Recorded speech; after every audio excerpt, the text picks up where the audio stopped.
शरणागतये नमः। श्रीगुरुभ्यो नमः। शुक्लाम्बरधरं विष्णुं शशिवर्णं चतुर्भुजं प्रसन्नवदनं ध्यायेत् सर्वविघ्नोपशान्तये। गुरवे सर्वलोकानां विषये भवरोगिणां निधये सर्वविद्यानां दक्षिणामूर्तये नमः। ज्ञानानन्दमयं देवं निर्मलस्फटिकाकृतिम् आधारं सर्वविद्यानां हयग्रीवमुपास्महे। सदाशिवसमारम्भां व्यासशङ्करमध्यमाम् अस्मदाचार्यपर्यन्तां वन्दे गुरुपरम्पराम्। विश्वेशं माधवं डुण्डिं दण्डपाणिं च भैरवं वन्दे काशीं गुहां गङ्गां भवानीं मणिकर्णिकाम्। तीष्टदन्तमहाकाय कल्पान्तधानोपमा भैरवाय नमस्तुभ्यम् अनुज्ञां दातुमर्हसि। अन्नपूर्णे सदापूर्णे शङ्करप्राणवल्लभे ज्ञानवैराग्यसिद्ध्यर्थं भिक्षां देहि च पार्वती। नारायणं नमस्कृत्य नरं चैव नरोत्तमं देवीं सरस्वतीं व्यासं ततो जयमुदीरयेत्। व्यासं वसिष्ठनप्तारं शक्ते पौत्रमकल्मषं पराशरात्मजं वन्दे सुखदातं तपोनिधिम्। वसुदेवसुतं देवं कंसचाणूरमर्दनं देवकी परमानन्दं कृष्णं वन्दे जगद्गुरुं श्रीकृष्णं वन्दे जगद्गुरुं।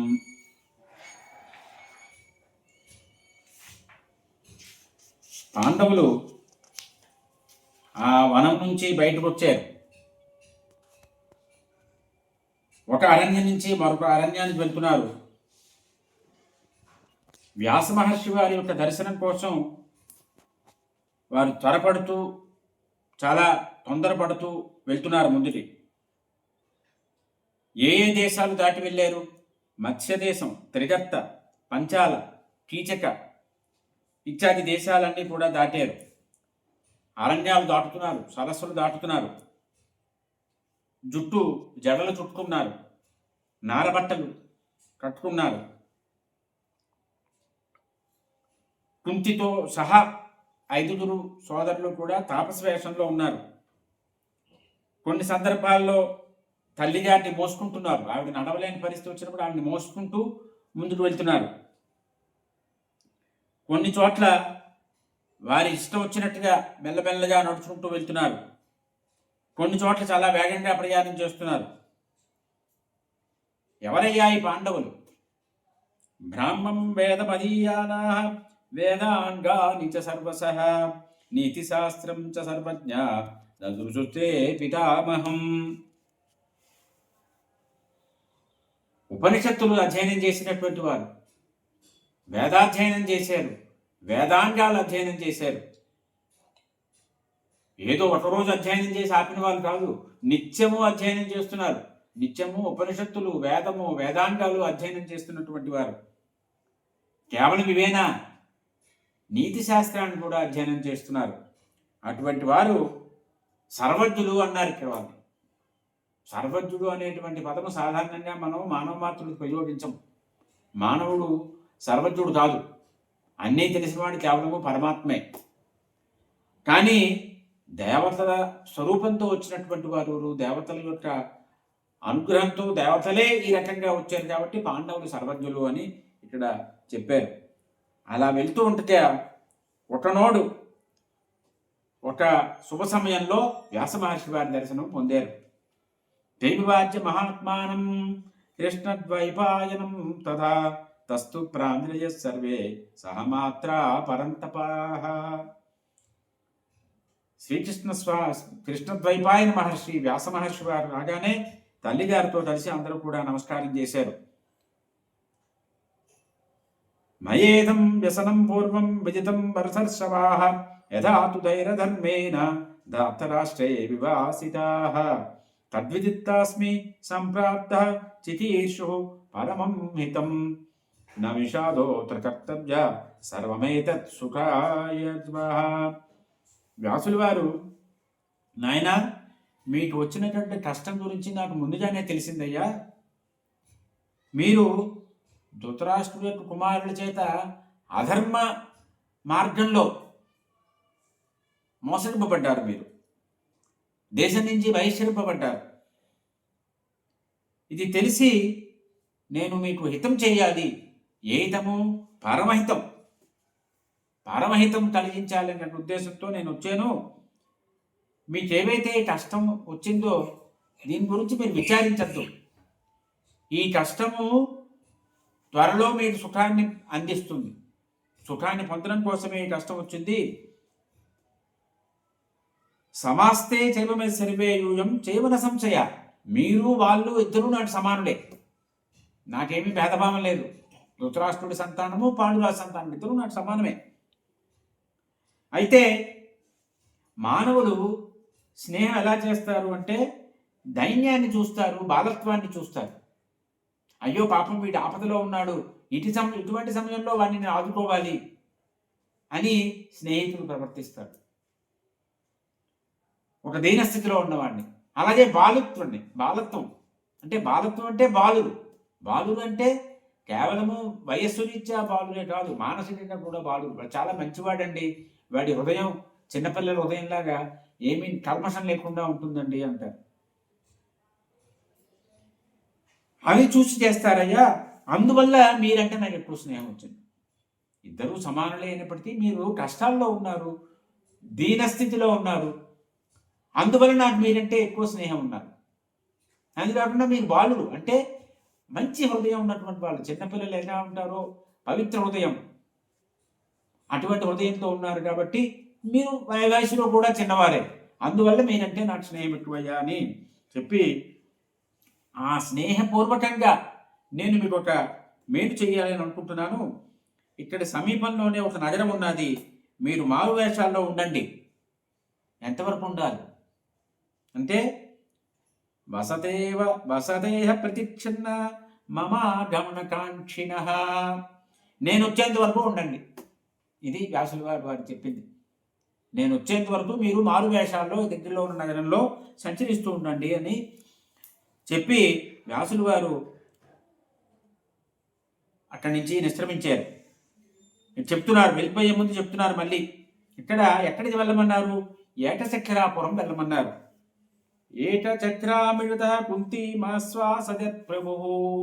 ఏటచక్రాపురము అని దీన్నే నన్నయ్య గారు ఏటచక్రపురము అన్నారు తెలుగు భారతంలో. వ్యాసులు వారు ఏటచక్రాపురము అన్నారు. అమ్మ కుంతి, నీ కుమారుడైనటువంటి ధర్మరాజు యుధిష్ఠిరుడు ధర్మపరాయణుడమ్మా, నీతిమంతుడు, మహాత్ముడు, ధర్మబద్ధంగా కేవలము ధర్మబద్ధంలో వెళ్తూనే మొత్తం పృథ్వీనంతటి కూడా జయిస్తాడు అతడు. సమస్తమైనటువంటి రాజులందరూ కూడా అతని ఏడువల్లో ఉంటారు. ఈ భూమండలం అంతటినీ కూడా భీమార్జునుల యొక్క బలంతో అతడు జయిస్తాడు. ఇందులో ఏమీ సందేహం లేదు. నాత్ర సంశయ, ఇందులో ఏమీ సంశయం లేదమ్మా. నీ పుత్రులు కానీ, ఈ మాద్రి పుత్రులు కానీ వీరందరూ కూడా మహారథులు. అందువల్ల ఎక్కడైనా సరే, ఎప్పుడైనా సరే వాళ్ళు దేవతల్లాగా సుఖంగా వేరిస్తూ ఉంటారు. అంటే చక్కని మనసుతో ఉంటారు. ఎప్పుడు కూడా మనసులో ఎక్కడా మాలిన్యం ఉండదు. వీళ్ళందరూ ఈ పురుష సింహాలు. వీరు భూమండలాన్ని జయిస్తారు, రాజసూయ యాగాలు చేస్తారు, అశ్వమేధ యాగాలు చేస్తారు. ఈ యాగాల్లో మంచి దక్షిణ సమర్పిస్తారు. నీ కుమారులు అందరినీ కూడా సంతోషపెడతారు, అందరికీ సుఖాలు కలిగిస్తారు. వారి తాత ముత్తాతల నుంచి వస్తున్నటువంటి ఈ రాజ్యాన్ని వారు పరిపాలన చేస్తారు అని చెప్పి వ్యాసులు వారు అక్కడ ఒక బ్రాహ్మణుడి ఇంటిలో వీళ్ళందరినీ నివసం చేసి ధర్మరాజుతో చెప్పారు. ఇహమాసం ప్రతిక్షుబ్ధం ఆగమిష్యామ్యహం పునః దేశకాలో భజిత్వేవ నస్వత్వం పరమాముదం. నాయనా, ఇప్పుడు ఒక మాసం పాటు ఉండండి అయ్యా మీరు, నేను మళ్ళీ వస్తాను. ఈ దేశకాల పరిస్థితులు గమనిస్తూ జాగ్రత్తగా జీవించండి, పరమానందాన్ని పొందండి అని చెప్తే పాండవులందరూ నమస్కారం చేశారు వ్యాసుల వారికి. వ్యాసులు వారు అక్కడి నుంచి అంతర్ధానం అయ్యారు. ఈ ఏటచక్రాపురంలో ప్రవేశించారు. అక్కడ ఒక బ్రాహ్మణి ఇంట్లో వీళ్ళు ఎంతో కాలం నివసించలేదు. ఎలా జీవిస్తున్నారయ్యా పాండవులు? భిక్షాటనం చేస్తూ జీవిస్తున్నారు. జనులందరూ కూడా, నగరంలో ఉన్న ప్రజలందరూ కూడా వీళ్ళు చూడాలి అంటే వారి సౌందర్యం అలా ఉంటుంది అని తాతాలాడుతూ ఉండేవారట. వీళ్ళు కూడా అన్ని చూస్తూ ఉండేవారు, తిరుగుతూ ఉండేవారు. జనులందరూ కూడా, ప్రజలందరూ అనుకునేవారట, వీళ్ళు భిక్షాటన చేస్తున్నారు కానీ బ్రాహ్మణ వేషాల్లో వీళ్ళు చూడ్డానికి దేవతల్లా ఉన్నారే, ఇటువంటి వారు బెచ్చమెత్తుకోవాల్సినటువంటి అవసరం ఏమిటి? వీళ్ళలో లక్షణాలు, ఎటువంటి లక్షణాలు కనిపిస్తున్నాయి? రాజ్యాన్ని పాలన చేసేటువంటి, రాజ్యాధికారం పొందగలిగినటువంటి అర్హతలన్నీ, లక్షణాలన్నీ వీళ్ళలో కనిపిస్తున్నాయి. బహుశా వీళ్ళు ఏదైనా ఒక పని నిమిత్తం వీళ్ళకి వచ్చుంటారు. ఆ నెపంతో ఇక్కడ మారు వేషాల్లో ఈ రకంగా భిక్షాటనం చేస్తున్నారేమో అనుకుంటున్నారు. ఏదేమైనప్పటికీ వీళ్ళ కోసం ప్రత్యేకంగా అక్కడ ఉన్నటువంటి ప్రజలందరూ కూడా, గృహస్థులందరూ కూడా ప్రత్యేకమైనటువంటి వంటలన్నీ వండేవారట. భక్ష్యాలు, భోజ్యాలన్నీ చేసేవారు, పాత్రలన్నీ నిండుగా ఉంచేవారు. ఎందుకు? వీళ్ళు మౌనవ్రతంతో చేసేవారు భిక్షాటన. అమ్మగారి మీద ఉన్నటువంటి ప్రేమతోటి అమ్మ ఆలస్యం చేస్తే బాధపడుతుందని గబగబగబా భిక్షాటనం చేసుకుని ఇంటికి వెళ్ళిపోతుండేవారు తల్లి దగ్గరికి. రాత్రి వేళలో ఆ రోజు వాళ్ళు భిక్షలో సంపాదించిన అన్నం పదార్థాలన్నీ ఆడ కుంతీదేవికి సమర్పించి చేసేవారు తల్లికి. ఆమె అందరికీ పంచి ఇచ్చేది. ఎలా తినేవారని అంటే, అర్ధంతే భుంజతే వీర సహమాత్ర పరంతప అర్థం సర్వస్వైక్షస్య భీమో ఉంటే మహాబల. అందులో సగభాగం రెండు సగభాగాలు చేశారు. ఒక సగభాగము కుంతి, ధర్మరాజు, అర్జునుడు, నటులుడు, సహదేవుడు తినేవారు.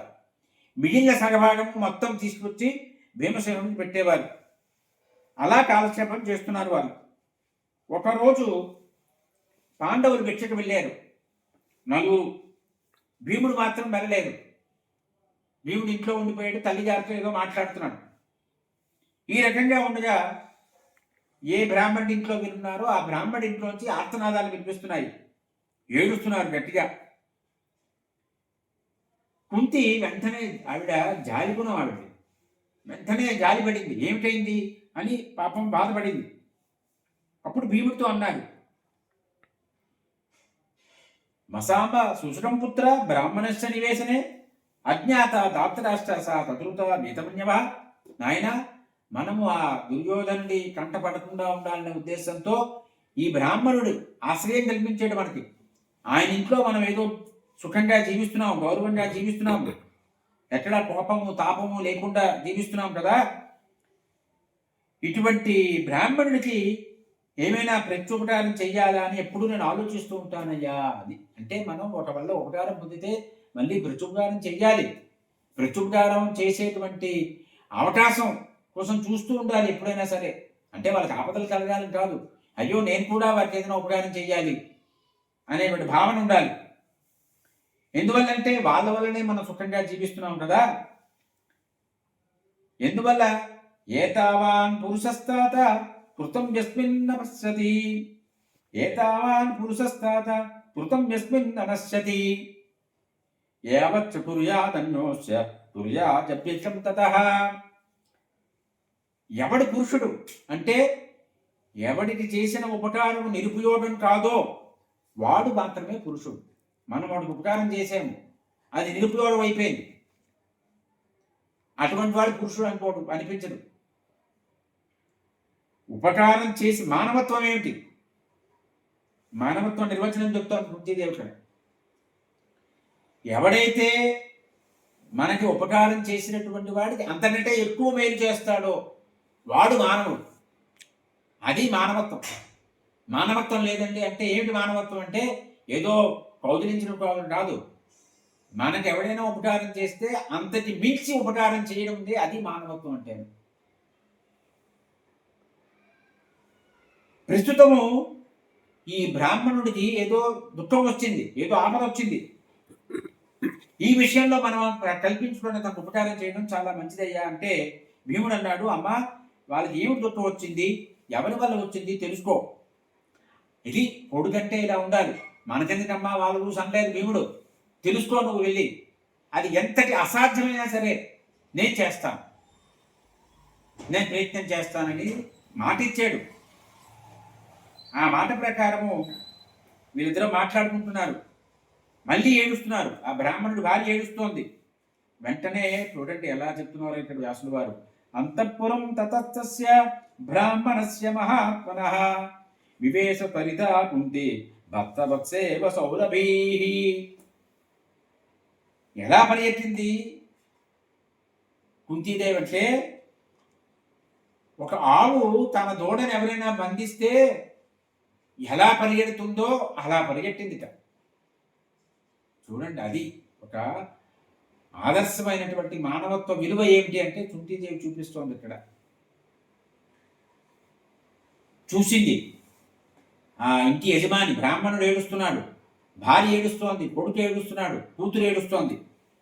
ఆ బ్రాహ్మణుడు అంటున్నాడు, ఈ లోకంలో నిష్ప్రయోజనమైనటువంటిది పరిస్థితి వచ్చింది. ఇప్పుడు జీవితం అనేది దుఃఖానికి కారణమైపోయింది. ఈ జీవితంలో అన్ని అప్రియాలే ఉంటాయి. బ్రతికితే ఎంతో దుఃఖం అనిపిస్తూ ఉండాలి, జీవిస్తే మనసు తప్పిస్తూ ఉంటుంది, శరీరం తప్పిస్తూ ఉంటుంది అని దుఃఖానా మాటమో ధ్రువ. జీవించబడినవాడి దుఃఖములు రావడం అనేది ధ్రువం, ఖచ్చితంగా వస్తుంటాయి. ఈ జీవుడు ఎప్పుడు ధర్మాన్ని, అర్థాన్ని, కామాన్ని సేవిస్తూ ఉంటాడు. అయితే వీటితోటి ఒక వియోగం కలుగుతుంది. ధర్మంతోటో, అర్థంతోటో, కామంతోటో వియోగం కలుగుతుంది. అప్పుడు అది అంతులేని అమితమైనటువంటి దుఃఖాన్ని కలిగిస్తుంది అని చాలా మంచి విషయాలు చెప్తాడు. కొంతమంది డబ్బు కోరుకుంటూ ఉంటారు, ధనం ఇంకా కావాలి అని. ఆ కోరుకోవడమే దుఃఖం. ఎందువల్ల? ధనం దొరికితే దుఃఖం, దాని పట్ల ఒక ప్రేమ కలుగుతుంది ధనం పట్ల. అందువల్ల ఆ ధనంతో వియోగం కలుగుతుంది, ధనం మన చేజారిపోతుంది, అప్పుడు మళ్ళీ దుఃఖం వస్తుంది. ఈ రకంగా దుఃఖం తర్వాత దుఃఖం వస్తూనే ఉంటుంది. ఇక్కడి నుంచి దుఃఖం లేని చోటు ఏదైనా ఉన్నదా, ఎక్కడికైనా వెళ్ళడానికి అని ప్రశ్నించాడు. అని ఆ భార్యతో చెప్తున్నాడు, అమ్మా ఇంతకు ముందే నేను ఇక్కడి నుంచి వెళ్ళిపోదాము, క్షేమంగా ఉన్న ప్రదేశం నేను చెప్పాను, నువ్వు నా మాట వెళ్ళలేదు. పదే పదే నేను కోరాను, మా నాన్న ఇక్కడే పెరిగాడు, నేను ఇక్కడే పెరిగి పెద్దదాన్ని అయ్యాను, ఇక్కడే ఉందాము అనేదాన్ని నువ్వు ఎప్పుడు కూడా. నీ తండ్రి ఏమో వెళ్ళిపోయాడు స్వర్గానికి, నీ తల్లి కూడా స్వర్గానికి వెళ్ళిపోయింది, బంధువులు ఎవరు లేరు. ఇప్పుడు ఇక్కడ మనకి ఎంతో గొప్ప కష్టం వచ్చింది. ఈ రకంగా చెప్తున్నాడు. చెప్తూ మాట అంటున్నాడు, నిన్ను నేను వరించాను, మంత్రసహితంగా మంత్రపూర్వకంగా నేను వివాహం చేసుకున్నాను, కాబట్టి నిన్ను నేను విడిచిపెట్టలేను. నిన్ను విడిచిపెట్టడం అనేది సాధ్యం కాదు. నువ్వు మంచి వంశంలో పుట్టేవు, మంచి శీల సంపద ఉన్నది, మంచి బిడ్డల్ని నాకు ప్రసాదించేవు, ఒక ప్రతివ్రతవి. అంటే ఒక భర్త భార్యని ఎలాగా అభిమానిస్తున్నాడు, ప్రేమిస్తున్నాడు అనే విషయం ఇక్కడ చెప్తున్నారు. ఇక నిన్ను విడిచిపెట్టడం అనేది సాధ్యం కాదు. కొడుకున్నాడు, వాడు చాలా చిన్నవాడు, ఇంకా భవిష్యత్తు ఉంది, వాడిని విడిచిపెట్టడం సాధ్యం కాదు. ఇక కుమార్తె ఉన్నది, ఇక నేడో రేపో ఆ అమ్మాయిని ఒక అయ్య చేతిలో పెట్టేయాలి. పెట్టేస్తే ఆవిడ తన సంసారాన్ని చూసుకుంటుంది, కాబట్టి కూతుర్ని విడిచిపెట్టడానికి అవదు అని. మన్యంతే కేచిదధికం స్నేహపుత్రే పితుర్నరా కన్యాయాం చేతిదపరే మమ తుల్యాభో స్మృతో. కొంతమంది తండ్రికి కొడుకంటే ప్రేమ ఎక్కువ అంటూ ఉంటారు, కొంతమంది తండ్రికి కూతురంటే అభిమానం ఎక్కువ అంటూ ఉంటారు. కానీ నాకు మాత్రం ఇద్దరి మీద సమానమైన ప్రేమ. అంటే మన హిందూ ధర్మంలో, భారతదేశంలో, మన సంస్కృతిలో ఆడపిల్లంటే వ్యత్యాసం చూపిస్తారండి, ఆడపిల్లది మగపిల్లడికి భేదం చూపిస్తారండి అంటారు. అది ఎక్కడా లేదు. ఇది భారతంలో మనం చెప్తున్న మాట. కొడుకుని కూతుర్ని ఇద్దరిని సమానంగా చూస్తున్నాను, సమానంగా ప్రేమిస్తున్నాను అని చెప్తున్నాడు. ఈ కుమార్తె వల్ల ఏమవుతుందంటే ఏ పాపము ఎరగదు ఆ కుమార్తె. ఆ కుమార్తెని నేను విడిచిపెట్టలేను, కాబట్టి నేను పరలోకానికి వెళ్ళిపోతాను. నా వియోగాన్ని అయితే నేను వెళ్ళిపోతే మీరు ఎలా ఉంటారు? మీ జీవనోపాధి ఏమిటి? మిమ్మల్ని ఎవరు చూస్తారు అని నేను బాధపడుతున్నాను. ఈ రకంగా నేను ఘోరమైన ఆపదలో ఉన్నాను, ఏమీ నేను కాకు ఇక్కడ ఉపాయం ఏది కనిపించడం లేదు అని బాధపడ్డాడు. అప్పుడు ఆ బ్రాహ్మణుడు యొక్క ఇల్లాలంటోంది, స్వామి మీరు అలా బాధపడకండి, గుర్తించకండి, మీరు ఇలా బాధపడాల్సిన సమయం కాదు ఇది. అవశ్యం నిధనం సర్వే గంతవ్య మిహ మానవై. మానవులు ఎవరైనా సరే వచ్చిన వాడు వెళ్ళక తప్పదు, ఏదో ఒక నాడు వెళ్ళిపోతాడు కదా. కాబట్టి దీంట్లో మనం గుర్తించడం ఏమిటి? జాతస్థితి పోవచ్చు అని పరమాత్మ ఏదైతే గీతలో చెప్పారో ఆ మాట చెప్తోంది ఇక్కడ. ఈ భార్య కానీ పుత్రుడు కానీ ఎవరైనా సరే తన కోసమే కావాలని కోరుకుంటూ ఉంటారు కదా. కాబట్టి నువ్వు మంచి బుద్ధితో ఆలోచించు. స్త్రీకి ఏమిటి పరమధర్మము? భర్త సేవే పరమధర్మము, భర్త సుఖమే పరమధర్మము. కాబట్టి నేను వెళ్ళిపోతాను, జయత్యాగం చేస్తాను, మీ అందరూ ఉండండి. ఒకవేళ మీరు లేకుండా నేను ఉంటే ఏమిటి చేస్తాను?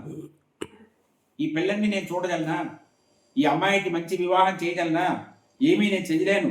పిల్లల్ని పెంచడానికి కానీ వాళ్ళని రక్షించడానికి కానీ అన్నిటికీ కూడా సామర్థ్యం నాకు లేదు. ఈ సామర్థ్యం నీకే ఉన్నది, నువ్వే సమర్థుడివి. కాబట్టి నువ్వే వీళ్ళని చూసుకుంటూ ఉండు అని ఆవిడ చెప్పింది. ఈ రకంగా భర్త లేనటువంటి స్త్రీ ఎంత చులకనగా చూడబడుతుందో చెప్పింది ఆవిడ. ఇక నా మనస్సు ఎలా ఒప్పుకుంటుంది ఈ బాలికని ఇవ్వడం కోసం? ఈ బాలికకి పెళ్లి అవుతుంది, వివాహం అయిన తర్వాత దౌహిత్రుడు వస్తాడు. ఆ దౌహిత్రుడు పితృకార్యాలు చేస్తాడు. చేయడం వల్ల వంశంలో ఉన్న పితరులందరూ కూడా సంతోషిస్తారు. కాబట్టి పిల్లని విడిచిపెట్టడం కూడా భావ్యం కాదు. నేను ఇప్పుడు నువ్వు లేకుండా పిల్లలు లేకుండా నేను ఉండలేను, కాబట్టి నేనే వెళ్ళిపోతాను అని ఆవిడ చెప్పింది. మిదం దదాహి పిత మితం మాతా మితం సుతః అమితస్సై దాతారం కాపతిం నాభినందతి. శ్రీమద్ రామాయణంలో కూడా ఇదే శ్లోకం ఉంటుంది. ఒక స్త్రీకి, ఏ స్త్రీ అయినప్పటికీ కూడా తండ్రి పరిమితంగానే ఇస్తాడు, తల్లి కూడా పరిమితంగానే ఇస్తుంది, కొడుకు పరిమితంగానే ఇస్తాడు. మరి ఎవరు అమితంగా ఇస్తారయ్యా అంటే భర్త మాత్రమే అమితంగా ఇస్తాడు. కాబట్టి భర్తని ఏ స్త్రీ ఆరాధించకుండా ఉంటుంది? ప్రస్తుతం నీకోసం నేను నా జీవితాన్ని విడిచిపెడతాను, ఇది చాలా ధర్మబద్ధమైనదే అని ఆవిడ చెప్పింది. ఇదంతా విన్నాడు. ఆవిడతో పాటు ఏడుస్తూ అతను కూడా దుఃఖిస్తున్నాడు. ఈ లోపున అమ్మాయి అంటోంది, అమ్మా నాన్న మీరు అలా మాట్లాడకండి, మీరెందుకు అలా అనాథల్లా ఏడుస్తారు? నేను చెప్పిన మాట వినండి, ఏది బాగుంటే అలా చెయ్యండి. ధర్మతోహం పరిత్యాజ్య యోయో నాత్ర సంశయ తత్తవ్యాం మా పరిత్యజ్య త్రాయి సర్వం మయేకయా. ధర్మ ప్రకారము మీకిద్దరికి కూడా నేను విడిచిపెట్టవలసిన దాన్నే. ఆడపిల్లని ఎప్పుడైనా విడిచిపెడతారు కదా, సందేహం లేదు. ఎప్పుడో విడిచిపెడతారు, ఇంకో అయ్యే చేతిలో పెట్టి వివాహం చేసి పంపిస్తారు. ఇవాళ విడిచిపెట్టేసేయండి నన్ను.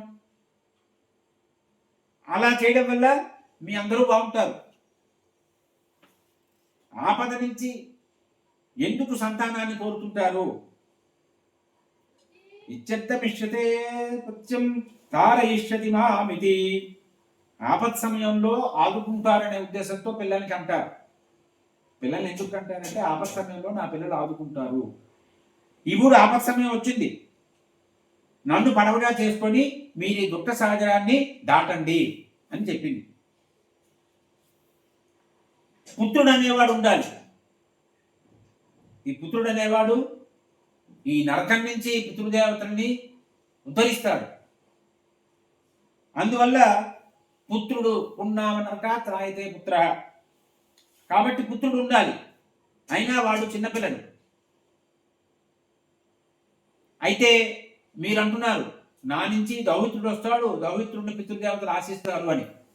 కానీ దౌహిత్రుడి కంటే కూడా మీరుంటే, అంటే తండ్రితో చెప్తోంది, మీరుంటే పితృదేవతలు ఇంకా సంతోషిస్తారు. మీరుంటే పితృదేవతల ఆరాధన చేయొచ్చును. ఒకవేళ తండ్రి గారి ముందే స్వర్గాన్ని పొందినట్లయితే, నా సోదరుడు కూడా నశించిపోతే, అప్పుడు పిండ ప్రధానం పితృదేవతలకు ఎవరు చేస్తారు? దానివల్ల మనకి అప్రియం కలుగుతుంది పితృదేవతల నుంచి. ఈ కారణం చేత మీరు